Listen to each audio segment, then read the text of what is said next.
Olá, esse é o Conexão Universitária, uma produção do canal Universitário de São Paulo. O objetivo dessa série de programas é despertar o interesse pela pesquisa a partir da experiência narrada nas entrevistas aqui no nosso estúdio por alunos, pesquisadores, professores e profissionais da área universitária. Hoje eu tenho aqui no nosso estúdio a presença da professora Jaqueline Lemos. Seja bem-vinda, Jaqueline. É um prazer tê-la conosco. Prazer é todo meu. Que é professora da Universidade de São Judas Tadeu, que lá integra o programa, o Regime de Iniciação Científica, que é um programa que visa despertar o interesse pela ciência logo no início, né, na graduação. Eu vou começar por essa questão, Jaqueline. Jaqueline, que aliás tem mestrado e doutorado, está fazendo doutorado, né, pela ECA na área de crítica e memória midiática. Mas não é sobre isso que a gente vai falar no início, não. Queria que você falasse para mim, o que é iniciação científica? Uma pergunta complexa. Mas a iniciação científica, na verdade, é um modelo, é um formato que procura despertar o aluno da graduação a seguir o caminho da pesquisa, né? Então, como o próprio nome diz, ele vai, no momento da graduação, durante o período da graduação, desenvolver algum trabalho de pesquisa, que posteriormente ele pode aprofundar num outro momento, assim que ele terminar a graduação, né? A tendência, geralmente, é que um aluno que faça um programa de iniciação científica, ele comece a amadurecer, né, esse trânsito aí na pesquisa, e aí depois ele crie gosto pela coisa, né, e siga, por exemplo, para um projeto de mestrado e posteriormente, óbvio, um doutorado. Entendi. Então, a iniciação científica, ela busca isso, ela busca despertar num estudante de graduação um senso de pesquisador, né? A alma de pesquisador, nesse discente. Então seria uma primeira, digamos assim, um primeiro contato com a pesquisa, né? Ou por um estudo de algum tema um pouco mais específico, uma verticalização de algum estudo que no curso eventualmente não é aprofundado. Quer dizer, também a iniciação científica também tem esse propósito, né? Você escolher um determinado tema e se aprofundar nele. Exatamente. Isso, né? É aquilo que a gente chama de definir o seu objeto, né? Exato. Seu objeto de pesquisa. Não sei se eu estou me adiantando, mas, por exemplo, é muito comum que um aluno, quando ele venha conversar comigo, professor, eu gostaria de fazer iniciação científica. E aí eu quero falar sobre, sei lá, a imprensa na ditadura militar. Aí eu falo, olha, vamos começar por aí, assim. Você não pode fazer um trabalho de iniciação científica, aliás, nem um doutorado, sobre a imprensa na ditadura militar, porque o seu objeto está excessivamente aberto. Você está, né, falando de uma forma muito ampla. Então, um dos primeiros elementos para quando você pensa em fazer uma pesquisa é justamente isso que você falou, verticalizar, ou seja, você escolher de uma forma mais precisa o que é o seu objeto, qual é o tempo exato que você vai olhar para aquele objeto, né? E, obviamente, depois, assim, com quais autores você vai lidar para dialogar com aquela sua pesquisa. Então, né? aí exemplificando, né, nesse caso da ditadura, então, qual o período, então, né, da ditadura, você não qual vai veículo, ficar, né? Exatamente. Você, por exemplo, você não vai falar sobre, talvez até seja possível, você falar sobre televisão, sobre impresso, sobre rádio, ou sobre mídia alternativa, né? Mas vou citar um exemplo bem claro de uma aluna que eu orientei há alguns anos atrás.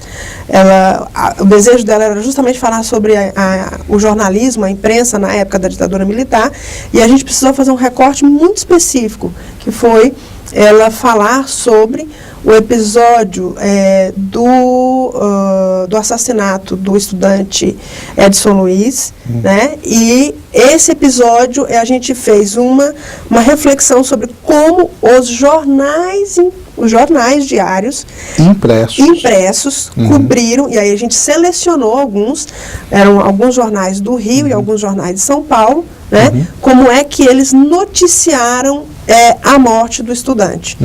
E aí a gente fez um banco de dados dessas notícias e fomos mostrar, na verdade, digamos assim, a polissemia que existia nessas reportagens e notícias publicadas. E a gente fez um recorte, na verdade, de apenas 15 dias, do dia do assassinato dele às 2 semanas subsequentes. E isso já foi material, assim, enorme. Se ela quisesse, ela poderia levar esse material para um mestrado, que ela teria material suficiente. Perfeito. Já para ir para um mestrado. Você faz parte, né, do núcleo de comunicação, né, nessa área de pesquisa lá na São Judas, e o pessoal de comunicação também gosta de querer abraçar o mundo, né, querem sempre explicar uma grande questão que influenciou a sociedade em determinado período e tal, e a gente tem um pouco, né, o professor orientador também tem um pouco o dever de lapidar um pouco esse interesse do aluno, porém sem perder aquela vontade de pesquisar. Isso é difícil fazer, né, você harmonizar esse conflito, né, aquela vontade, aquele interesse desmedido em querer desvendar um grande mistério, né, que o jornalista geralmente gosta, com alguma coisa que seja possível de ser feita, né? Exato. Que esteja ao alcance do fazer, né, desse pequeno jovem pesquisador. Como é que a gente administra isso na prática? Assim, é difícil, né? É difícil, mas ao mesmo tempo, assim, eu acho que eu me balizo, e aí eu vou estar respondendo exclusivamente pela minha própria experiência. Eu me balizo muito pela minha condição de pesquisadora, né? Eu fiz um mestrado, não fiz iniciação científica, lamento não ter feito, porque eu acho que eu teria sofrido muito menos no mestrado, né? E estou fazendo doutorado. Então, eu percebo muito isso, assim, porque quando um aluno de graduação chega até mim e ele fala, olha, professor, eu gostaria de desenvolver um projeto de pesquisa, acontece muito isso que você está falando, assim, eles querem resolver grandes questões, mas aí eu costumo sentar para conversar e falar, olha, nós precisamos primeiro lapidar a sua maneira de lidar com esse seu desejo, né? Por quê? Porque o aluno da graduação, ele ainda não está habituado a determinadas rotinas da pesquisa. E acho que a iniciação científica, ela cumpre muito esse papel de fazer a gente conhecer este ambiente da pesquisa. Esse ritual da pesquisa. Exatamente. Você, por exemplo, fazer leituras e fazer fichamento. Exatamente. Que é uma coisa dificílima, entendeu? A gente não tem o hábito de fazer isso. E principalmente um aluno da comunicação, que ele é muito dinâmico, então ele faz uma leitura. E principalmente, né, o nosso aluno contemporâneo, que é um aluno midiático, né, multifacetado, ele acha que se ele pega um tablet, ele vai, clica aqui, ele já junta, ele já consegue conectar tudo. Só que para uma pesquisa você precisa lidar com a rotina da leitura, a rotina do fichamento, você perceber, por exemplo, em um determinado momento que você precisa fazer conexões com vários autores, né? Então, assim, antes dele querer desvendar uma grande questão da comunicação, ele primeiro precisa, na verdade, criar um pouco esse hábito de pensar como um pesquisador. Exatamente. Que não é a mesma forma a gente, por exemplo, sentar aqui para fazer uma entrevista ou a gente tomar uma cerveja no boteco. Né? Assim, são formas de raciocínio, são formas de pensar, mas a maneira como o pesquisador pensa, ela tem um grau de rotina e de elaboração um pouco diferenciado. E nesse pensar do pesquisador também vale, você não acha que é interessante pensar um pouco como um detetive? Temos aqui um corpo aqui, né? Temos algumas pistas, uns indícios, algumas hipóteses também, né? Esse questionamento a respeito do objeto, né? É interessante também. É um lado um pouco detetive também que o pesquisador tem que ter? Eu acho que sim. Porque, na verdade, se a gente for observar, por exemplo, a nossa vida cotidiana, a gente pensa pela lógica do senso comum, né? Então, assim, aquilo nos parece daquela forma. Só que nem sempre aquilo que está na aparência pode necessariamente revelar a essência daquele problema. Exatamente. Né? Então, eu acho que a pesquisa, ela cumpre muito essa função, assim, de a gente... E aí entra um aspecto do método muito importante, que é o seguinte, a gente tem que desenvolver hipóteses, sim, olha, eu acho que esse problema acontece por isso, por aquilo outro, mas a gente precisa estar aberto a encontrar respostas que, na verdade, entrem em choque com aquilo que a gente considerava como certo. Como aceito. Exatamente. Né? Então, assim, eu acho que esse é o grande desafio de um bom pesquisador, né? Ele admitir que a pesquisa, com o avançar do seu trabalho de pesquisa, ele pode encontrar respostas que não estavam de acordo com o que ele acreditava. Ou seja, admitir o contraditório. Exatamente. Né? Eu acho que, por exemplo, eu vivi isso de uma forma muito explícita no meu trabalho de mestrado.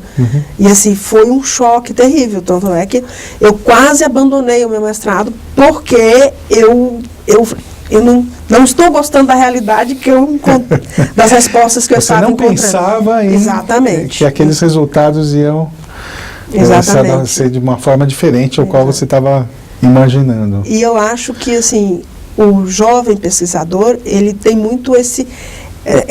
você falou desse desejo de esclarecer coisas, mas às vezes ele tem certezas demais.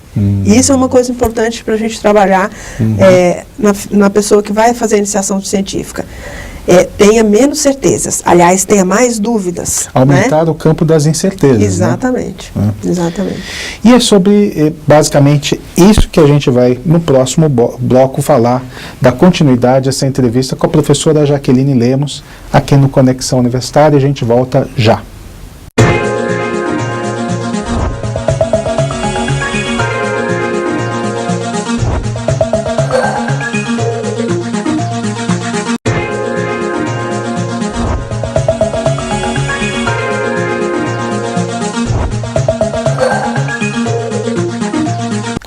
Olá, esse é o segundo bloco do Conexão Universitária, produção do canal Universitário de São Paulo. Hoje nós estamos entrevistando a professora Jaqueline Lemos. Jaqueline, mais uma vez é um prazer conversar com você aqui no nosso programa. Obrigada. E que o nosso tema é o começo da vida do pesquisador, né? O projeto de iniciação científica que pode desembocar, talvez, num futuro projeto de um bom TCC, num projeto de mestrado, um projeto de doutorado, ou não, ou simplesmente ser apenas um bom momento, né, da vida acadêmica, um momento de descoberta e de aprofundamento sobre um determinado assunto. Me fala um pouco, Jaqueline, na tua experiência, né, você estava dizendo agora há pouco do drama, né, do contraditório, né, de aumentar o campo das incertezas, né, e isso, de vez em quando, às vezes, deixa a pessoa um pouco desestabilizada, né, naquilo que ela acreditava, né, naquela metodologia que ela estava desenvolvendo e tal, mas que é necessário, que é um passo necessário para a pesquisa, né, digamos assim, essa quebra de expectativa, né, né? Como é que você como orientadora, professora orientadora, e percebendo isso entre os seus orientandos, de repente diz, poxa, professora, eu achava que era de um jeito, aí fui ver, e aí li um autor, e aí discute isso de uma outra forma e tal, estou um pouco desestimulado. Como é que você faz para voltar ao gás do estímulo inicial que ele estava? Enfim, qual que é a tua dica? Eu não sei, acho que cada aluno a gente vai de uma forma, né?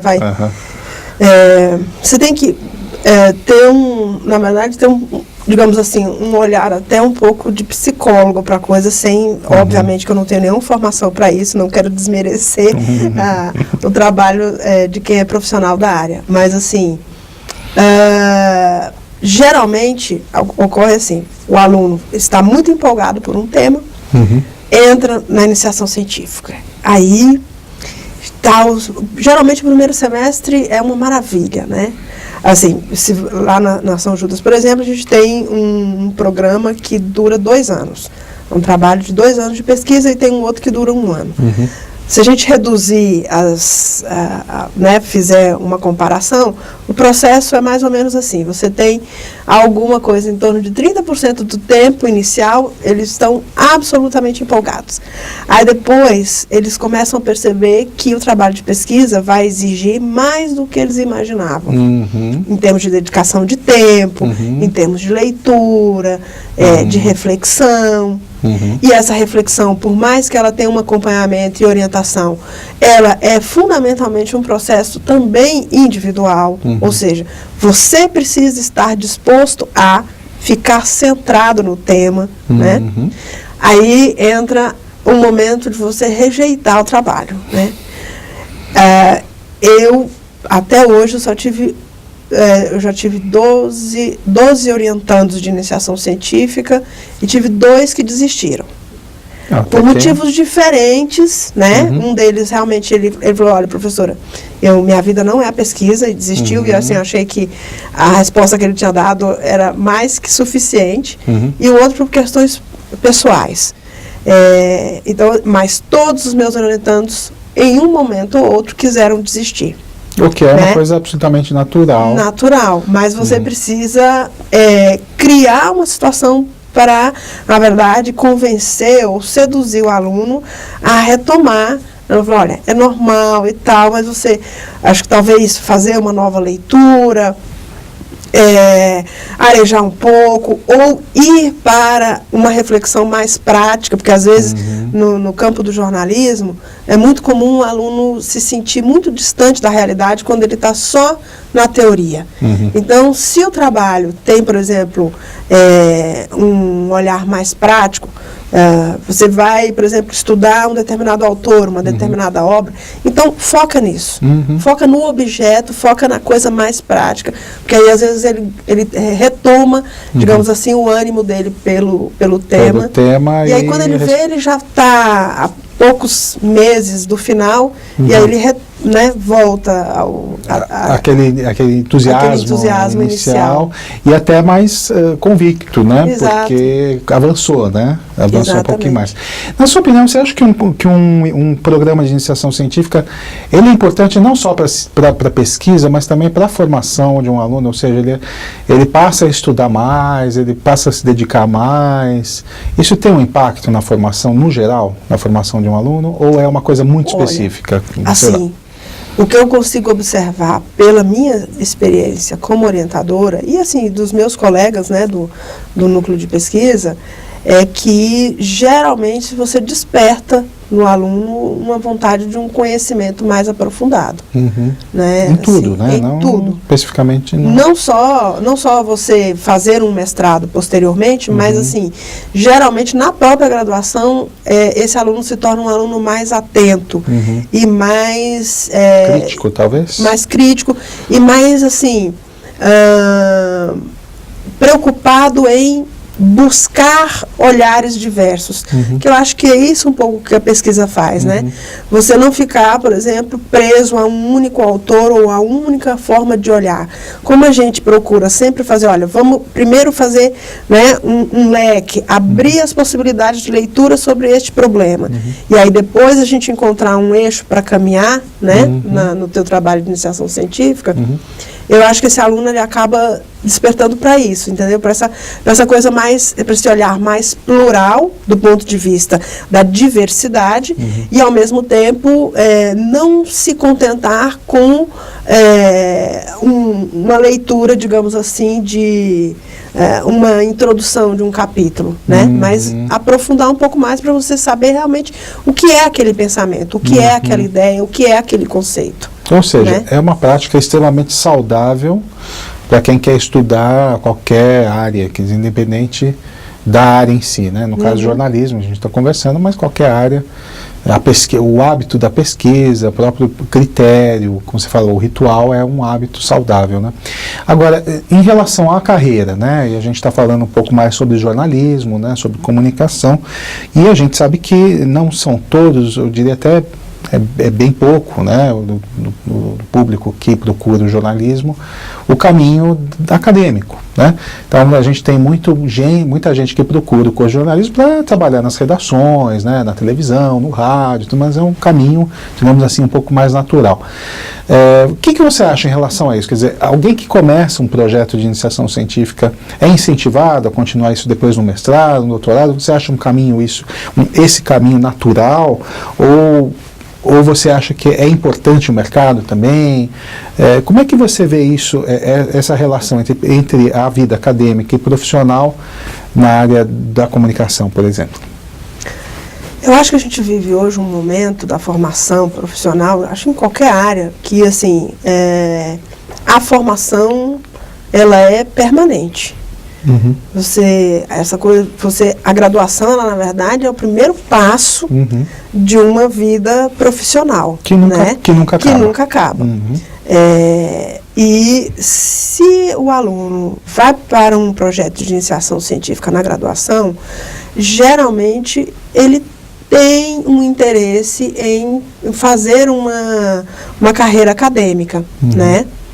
Mas a experiência que eu tenho com os meus ex-alunos de iniciação científica mostra o seguinte: esse aluno que quer uma carreira acadêmica, ele não se desvinculou do mercado. Ele não quer se desvincular do mercado.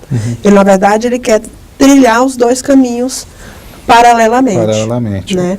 E é bom para um e para o outro, né? Eu acho que sim, porque, por exemplo, eu tenho um caso de um aluno não foi meu aluno de iniciação científica, mas ele fez iniciação científica na São Judas, né?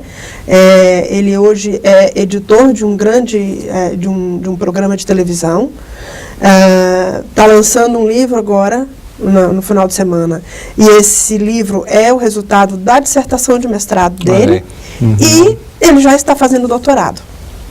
Ou seja, ele consegue conciliar... É um grande profissional no jornalismo, ao mesmo tempo ele já tem um trabalho acadêmico de fôlego, consolidado, a publicação. Exatamente. E assim, e a reflexão teórica que ele faz, a reflexão acadêmica que ele faz, na verdade, é resultado da experiência profissional dele, entendeu? Assim, ele busca no dia a dia, no cotidiano da profissão, uma maneira de levar essa experiência para dentro das reflexões teóricas que ele quer fazer no âmbito acadêmico. E, consequentemente, as reflexões acadêmicas também fazem com que a vida dele no cotidiano jornalístico seja repensada e tenha influência em outras pessoas. Eu acredito que sim. Eu acredito que sim. Entendi. E aí ele resolveu, então, seguir o doutorado. Ele se empolgou e tal. Já está no doutorado. Entrou agora, esse ano. E é um orgulho, né, para você como orientador e tal. Na verdade, ele não foi meu orientando, jeito, né? Mas assim, é um orgulho porque você vê uma pessoa que sei lá, menos de uma década atrás, era um jovenzinho, um foca, né? Um foca e um bicho entrando na faculdade, e agora é um profissional com quem tomei café com ele outro dia, e assim, a gente conversa, né? As preocupações dele, assim, são preocupações extremamente ricas e salutares para, né, o desenvolvimento da comunicação, do jornalismo. Isso é um grande orgulho, assim, você perceber que é um profissional que, na verdade, está trilhando um caminho em que ele está pensando a profissão. Ele não está só pensando na carreira profissional. Ele está pensando o que é ser jornalista, o que é fazer jornalismo. E eu acho que isso serviria para qualquer área. O que é ser um pedagogo, o que é ser um filósofo, o que é ser um advogado, um engenheiro, né? E você está doutorando, né, como você falou agora, né, e também é aluna, né? Sou. Como é que como é que você lidar com isso, sendo aluna e professora orientadora? Isso te ajuda a entender mais o processo que os alunos passam? Ou aí que você é durona mesmo? Como é que essa tua faceta como aluna acaba interferindo na tua orientação? Olha, se eu fosse minha professora, eu daria muitas broncas.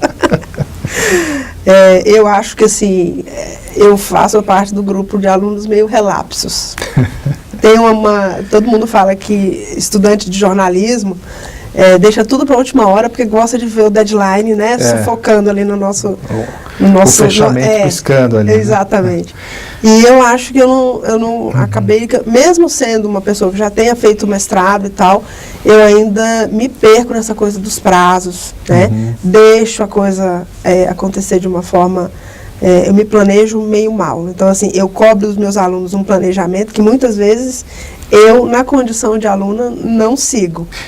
Mas, assim, aí nos últimos momentos eu vou e resolvo a coisa. Mas, assim, eu acho que o espírito do aluno, ele é meio igual. Igual, né? O fato de eu ser professora, isso não me ajuda em nada, não. Quando eu viro aluna, eu sou aluna. Uma vez aluna, né? Uma vez aluna. Na condição de aluna, a gente é sempre aluno. Eu também sou aluno, enfim. E a gente nunca deixa também de ocupar essas duas posições, né? Aluno, professor, ou a gente está aprendendo, ou a gente está ensinando, né? E acho que o bacana é a honestidade em reconhecer que é também um aluno, né? O tempo todo, não só um orientador, né? Jaqueline, eu queria te agradecer o nosso papo, a sua presença aqui no nosso programa Conexão Universitária. Muito obrigada, foi uma honra receber esse convite. Foi um papo muito legal. E se você gostou, né, do tema da nossa conversa, o tema aqui desse programa, você pode mandar um e-mail para nós. Nosso e-mail é cnu@cnu.org.br e a gente vai ter o maior prazer em responder essa sua sugestão, dúvida, e te convidamos para a próxima edição do Conexão Universitária. Até a próxima.